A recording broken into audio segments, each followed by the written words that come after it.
샬롬 샬롬 샬롬 샬롬. 하나님 사랑합니다. 여러분 주 안에서 사랑합니다. 예레미야 10장 7절에서 9절 눈물의 선지자 예레미야입니다.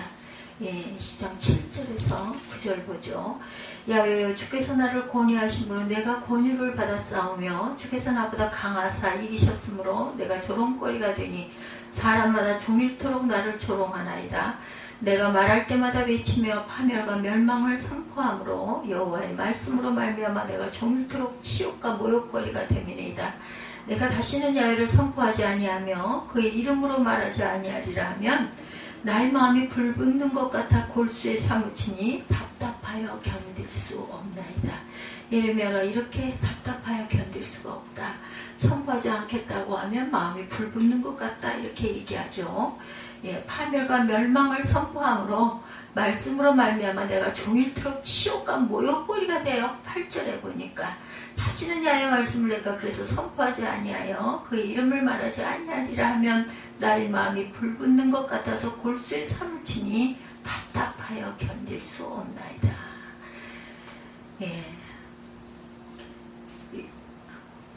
하나님의 나라 그리고 민족을 구한 사람 중 첫 번째 사람 예레미야입니다. 눈물의 선지자 예레미야이죠. 눈물의 선지자 예레미야 열심히 신앙생활하는 안수 집사 부부가 있었어요. 그들이 예배 시간에 쫓겨 오토바이를 타고 쌩쌩 달리다가 그만 교통경찰에게 속도 위반으로 걸리고 말았다고 그래요. 지금 예배 참석하기 위해서 교회로 가는 중인데 늦어서 그랬다고 제발 한번 봐달라고 간절히 호소했다고 그러죠. 근데 뜻밖에도 성령님이 경찰관 마음을 움직였는지 아무리 바쁘시더라도 안전운전하셔야죠. 이렇게 훈계하고는 빨리 가보라고 했다고 그래요. 이때 너무나 감격한 나머지 집사님이 이렇게 외쳤답니다. 역시 우리 주님이 함께하고 계시니까 문제가 없네요. 그런데 갑자기 경찰관이 돌변하더니 스티커를 발부하면서 말하더랍니다. 선생님 속도 위반은 봐드릴 수 있는데요. 인원 초과는 절대로 봐드릴 수 없습니다. 손가락을 3개를 펼쳐 보이더랍니다. 오늘 본문에 진정 하나님의 들 함께하는 사람 선지자 예레미야가 등장하죠. 예레미야와 함께 하셨던 바로 하나님께서 주님 전에 나와 간절한 마음으로 예배드리고 있는 저와 여러분과도 늘 동행해 주실 줄로 믿습니다. 첫째, 하나님께서 계속 나를 부르세요. 하나님께서 계속 나를 부르고 계십니다. 1장 5절에 내가 너를 복중에 짓기 전에 너를 알았고 내가 태에서 나오기 전에 너를 구별하였고 너를 열방의 선지자로 세웠노라 하시기로. 야훼 말씀 예레미야에게 임하여 말씀하기를 내가 너를 복중에 짓기 전에 너를 알았고 내가 태에서 나오기 전에 너를 구별하였고 너를 열방의 선지자로 세웠노라 이렇게 말씀하셨다는 것 얼마나 대단한 축복입니까 여러분들. 하나님께서 이렇게까지 직접 임하셔서 말씀하시면 아이고 주님 감사합니다. 뜻대로 사용하옵소서 이렇게 말했을 것 같죠? 근데 예레미야는 이렇게 답합니다. 6절이죠. 내가 가로되 슬피도소이다 야훼여 보소서 나는 아이라 말할 줄을 알지 못하나이다. 여러분은 이러한 예레미야의 대답을 어떻게 생각하십니까? 역시 눈물의 선지자 예레미야는 뭐가 달라도 달라. 그는 참으로 겸손한 사람이었어. 이렇게 생각하십니까? 저는 그렇게 생각하지 않습니다. 예레미야는 겸손을 가장한 겁쟁이였다. 그는 이미 유대 나라가 어떻게 될 것인지를 불을 보듯 환하게 알고 있어요. 그래서 그는 어떻게 해서든지 이 상황을 피하고 싶었을 것입니다. 그래서 지금 겸손을 가장한 핑계를 대고 있는 거예요. 아무리 하나님 명령이라고 하지만 이제 얼마 안 있으면 이 나라는 일본에 망합니다. 이렇게 외쳐야만 한다고 생각해 봅시다. 여러분이라면 어떻게 하시겠습니까? 예레미야는 말합니다. 나는 아이라 말할 줄 모릅니다. 그 말 차마 하고 싶지 않습니다. 이렇게 말하는 예레미야에게 하나님께서 뼈도 받고 못하는 말씀을 하십니다. 빼도 박도 못하게 하는 말씀 7절이죠. 한마디로 야훼께서 내게 이르시되 너는 아이라 하지 말고 내가 너를 누구에게 보내든지 너는 가며 내가 네게 무엇을 명하든지 너는 말할지니라. 누구에게 보내든지 가고 무슨 말을 하라고 하든지 너는 말을 해라. 여기서 무서운 하나님의 명령 내가 너를 누구에게 보내든지 너는 가며 내가 무엇을 말하든지 너는 말할지어다. 명하든지 너는 말할지어다. 잔소리 말고 내가 하라면 하라는 거예요. 근데 만약 하나님의 말씀이 여기에서 그쳤다면 그런 하나님은 세상 다른 신과 별로 다를 바가 없죠. 따라서 저는 그런 하나님을 절대로 믿고 싶지가 않습니다. 그러나 우리가 믿는 하나님은 여기서 그치지 아니하시고 우리에게 음성을 들려주시죠. 8절이죠. 너는 그들을 인하여 두려워 말라. 내가 너와 함께하여 너를 구원하리라. 나 야훼가 말하니라 하시고 하나님께서 우리에게 음성을 들려주세요. 지금 예레미야에게 이렇게 말씀하고 계세요. 예레미야에 절대로 두려워하지 마라. 인줄 아니 내가 너와 함께 있을 테니까 아무 걱정도 하지 말아라. 그리고는 더욱 확실하게 야훼께서 손을 내밀어 예레미야 입에 대시며 말씀합니다. 보라 내가 내 말을 내 입에 두었느니라. 하나님께서 우리를 만져주세요. 오늘 이 시간 이런 하나님을 만나보고 싶진 않으십니까 여러분들? 두려워하지 말아라 말씀하시면서 손을 내밀어 내 입술에 대시면서 말씀하시는 그러한 하나님이다. 사랑하는 여러분, 예레미야가 나타나서 하나님이 말씀해 주셨던 그 하나님께서 오늘 이 시간 여러분을 만나 주실 것입니다. 바로 그 하나님께서 여러분에게 말씀해 주실 줄 믿습니다. 바로 그 하나님께서 여러분을 어루만져 주실 줄 믿습니다. 근데 하나님께 음성을 들려주시고 만져주시기까지 하는데도 예레미야는 아직도 요지부동입니다. 바로 그때 하나님께서 마지막 승부수를 띄우죠. 11~2절이죠.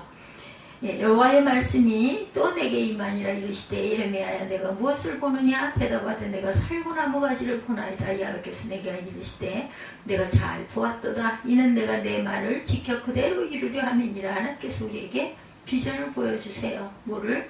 살구나무 가지를 보여주시죠.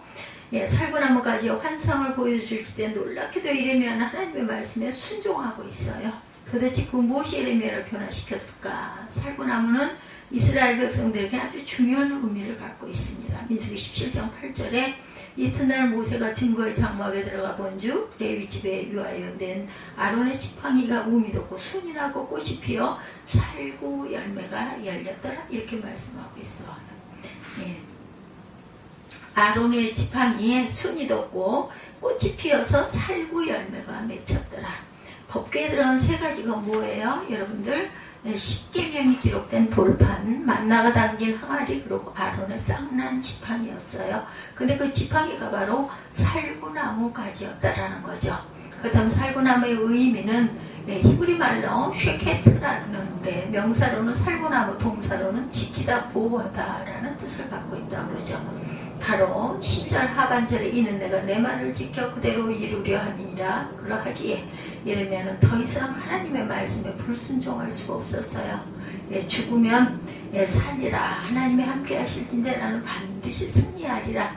하나님께서 나를 불러주셨기에 나에게 음성을 들려주실 줄로 믿습니다. 하나님께서 나를 불쌍히 여기서 어루만져 주실 줄로 믿습니다.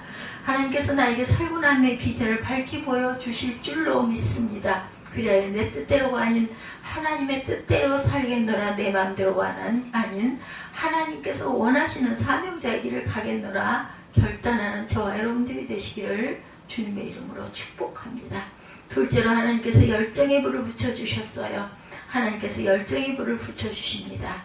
예레미야 20장 7, 8, 9절에 보면 야훼여 주께서 나를 권유하심으로 내가 그 권유를 받았사오며 주께서 나보다 강하사 이기셨으므로 내가 조롱거리가 되니 사람마다 종일토록 나를 조롱하나이다. 대저 내가 말할 때마다 외치며 강포와 멸망을 부르짖으오니 야훼의 말씀으로 하여 내가 종일토록 치욕과 모욕거리가 됨이니이다. 내가 다시는 야훼를 선포하지 아니하며 그 이름으로 말하지 아니하리라 하면 나의 중심이 불붙는 것 같아서 골수에 사무치니 답답하여 견딜 수 없나이다. 한마디로 예레미야는 꼭 속은 기분이에요. 처음 하나님께 선지자로 부름받았을 때 하나님이 보호해 주시겠다라고 약속하셨어요. 그러나 예레미야가 하나님의 메시지를 충실히 전한 결과는 사람들에게 비난과 조롱당하는 것뿐이다. 우리도 살아가면서 하나님께 실망할 때가 있어요. 그렇죠? 주님께 하나님께 헌신했는데도 불구하고 삶은 갈수록 고달파져 갈 수도 있습니다. 바로 이때 우리는 예레미야처럼 하나님께서 공정하지 않으시다고 느끼실 수밖에 없죠. 예레미야는 급기야 예언을 하지 않겠노라고 폭탄 선언을 하면서 하나님께 대하여 분노를 폭발하기에 이릅니다. 근데 웬일인지 에레미야의 마음 깊은 곳에서 사명의 불이 다시금 활활 타오릅니다. 그리고 마침내 더 이상 침묵하지 못하고 사명을 계속 수행하기 이르죠. 20장 9절이죠. 내가 다시는 야훼를 선포하지 아니하며 그 이름으로 말하지 아니하리라 하면 나의 중심이 불붙는 것 같아서 골수에 사무치니 답답하여 견딜 수가 없나이다. 참으로 신기한 일이죠.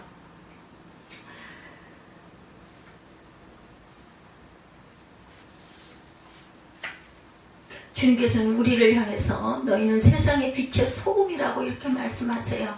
우리는 하나님의 열심을 품고 세상을 향해 주님의 은혜와 사랑과 열정을 전해야 할 저와 여러분들이시죠. 근데 여기서 우리가 알 수 있는 한 가지 분명한 것, 열정이 있는 곳에 가면 열정이 생긴다인 거예요. 그렇다면 결코 변치 않는 열정을 지니신 분이 누굴까요? 변치 않는 비전을 소유하신 분은 바로 하나님이시다. 그래서 우리가 하나님의 자녀이기 때문에 닮았어요. 그렇죠? 하나님의 열정이 하나님이시고 비전이 하나님이시다. 따라서 우리가 하나님의 음성을 들으면 아무리 깊은 잠에 빠진 사람이라 할지라도 반드시 열정과 비전을 품게 된다라는 거죠. 지금 여러분 어떠합니까? Is your passion heart? 지금 여러분은 열정이 불붙듯이 뜨겁습니까? 혹시 처음 열정이 식진 않았습니까? 만약 그렇다면 지금 당장 하나님의 말씀의 숲으로, 기도의 숲으로 뛰어 들어가시기 바랍니다. 하나님 앞에 나아가기만 하면 누구든지 처음 열정이 회복될 줄로 믿습니다. 말씀을 듣고 하나님 앞에 나아가기만 하면 모든 지각에 뛰어난 하나님은 반드시 여러분을 비전의 불붙음으로 초대해 주실 줄로 믿습니다. 하나님은 상한 갈대를 꺾지 아니하실 뿐만 아니라 꺼져가는 심지를 끄지 아니하시는 그런 분이시다. 상한 갈대는 열정이 한풀 꺾인 상태를 말합니다. 살다 보면 우리가 넘어질 때가 있어요. 실패의 쓴잔을 마실 때도 있습니다. 건강이 나빠지거나 인간관계 속에서 실패를 경험하게 될 때도 있습니다. 그러다 보면 우리는 자기도 모르는 사이에 어느새 싸늘한 식어버린 우리의 열정을 발견하게 되죠. 그러나 명심할 것은 우리가 믿는 하나님은 완전히 식어버린 열정이라도 다시 뜨겁게도 하시는 분이라는 것, 못하시는 게 없으시잖아요. 그렇죠?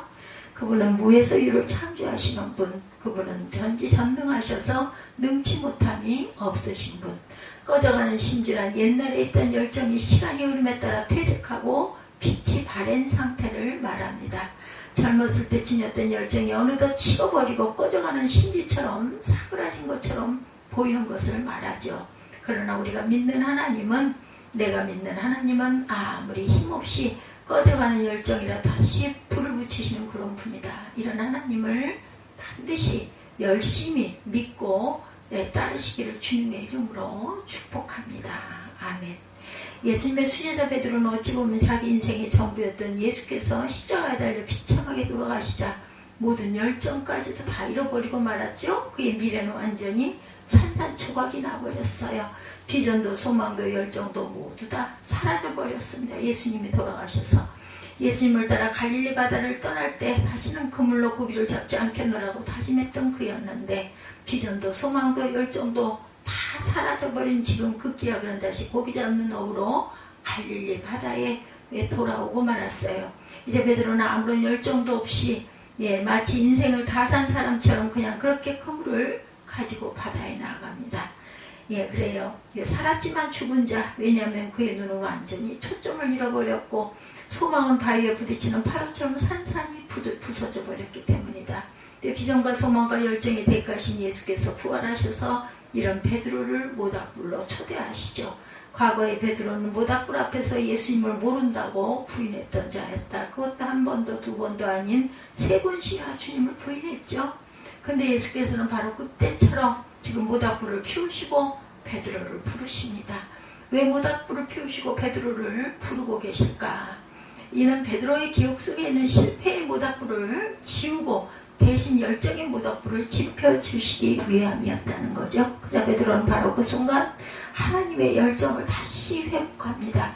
그래야 요한복음 20장에 끝나지 않고 21장에서 끝이 나요. 20장에서 열정이 사라진 베드로였지만 21장에서 열정이 회복된 베드로로 다시 소생합니다. 이제 베드로는 더 이상 실패한 베드로가 아니에요. 불같은 시험도 꿋꿋이 견뎌내면서 초대교회 사람으로 다시 태어난 것이죠. 예수님을 만나면 이처럼 아무리 보잘것없는 사람이라도 열정의 사람으로 바뀌게 될 줄로 믿습니다. 예, 이제 우리 새벽교회가 우리 마음속에 살아나는 열정을 계속 유지하려면 과연 어떻게 해야 할까요? 예, 말씀과 기도가 생활화 되어져야 되겠다. 예, 말씀과 기도가 생활화 되어야 합니다. 하나님을 만나기 위해 진정 말씀 속으로 기도 속으로 뛰어 들어가시기 바랍니다. 그리하면 모세처럼 베드로처럼 예레미야처럼 열정의 사람으로 거듭나게 될 줄로 믿습니다. 디모데전서 4장 5절 말씀 한 목소리로 읽습니다. 하나님의 말씀과 기도로 거룩하여짐이라. 오직 말씀과 기도로 거룩해지시기 바랍니다. 여러분이 진정 남은 인생을 열정적으로 살고 싶으시다면 말씀 가운데 기도 가운데 거하시기 바랍니다. 불씨는 돌보지 않으면 꺼지기 마련이에요. 이와 마찬가지로 바쁘다고 말씀을 묵상하지 않으면 열정은 곧 시들해져서 꺼져버리고 말 것이다. 바쁘다고 하나님께 기도하지 않으면 성령의 기름 부으심은 단절될 수밖에 없다. 그러나 말씀과 기도로 늘 충만한 열정의 사람은 내가 아닌 남을 변화시키는 능력이 있습니다.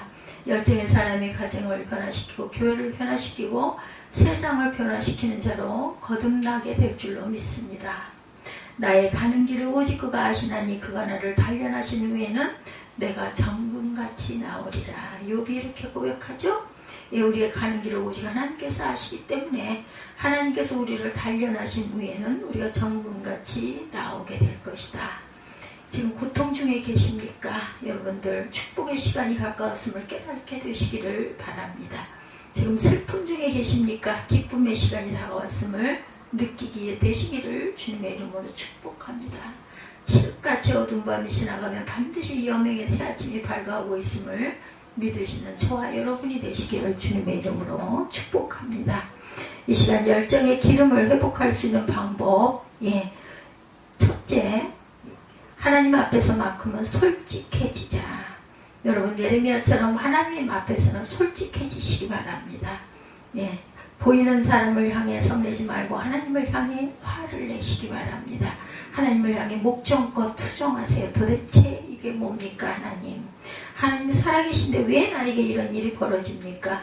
하나님이 정말 내 아버지 맞습니까? 여러분 자신의 부정적인 생각이 있는 그대로 하나님 앞에 토로하시기 바랍니다. 우리들은 대부분 하나님의 일을 하다 어려움에 부딪히게 될 때 아무 일도 없는 것처럼 표현하게 행동하려고 합니다. 자기 마음을 속이며 스스로 위로하려고 하죠. 속에는 화가 나 있는데도 그렇지 않은 척 애써 자신을 감춥니다. 그러나 이것은 진정한 평화가 아니죠. 그것을 우리는 알죠. 가짜 위안이에요. 결단코 우리에게 참된 평화를 가져다 줄 수 없다라는 것. 예레미야가 어려움을 당할 때 우리에게 보여주는 태도는 하나님 앞에 솔직함입니다. 우리는 우리의 기분과 느낌에 대해서 하나님 앞에 솔직할 필요가 있어요. 하늘이 무너지는 일을 경험하게 될 때 사람들은 다양한 반응을 보입니다. 그러나 예레미야처럼 솔직해지기는 아주 어렵죠. 보통 용기가 아니면 이렇게 할 수가 없어요. 예레미야는 구덩이에 빠졌을 때 하나님께 기도합니다. 그의 기도는 아름답고 멋있는 기도가 아니었어요. 절대로 감정을 억누르는 기도가 아니었습니다. 하나님께 버림받은 분노와 두려움을 표현하는 그런 기도였어요. 솔직한. 그런 다시 하나님의 영광을 선포하는 선지자의 일을 인정합니다. 이 기도는 이런 의미예요. 하나님, 저는 이런 일을 당하는 것이 정말 싫습니다. 그러나 이런 가운데 오직 한 가지 하나님의 말씀을 전하고 우리 민족이 바른 길로 돌아오게 하는데 제가 사용되는 것은 기쁩니다. 하나님, 저는 멀쩡합니다. 제가 화냈던 것을 참아주셔서 감사합니다.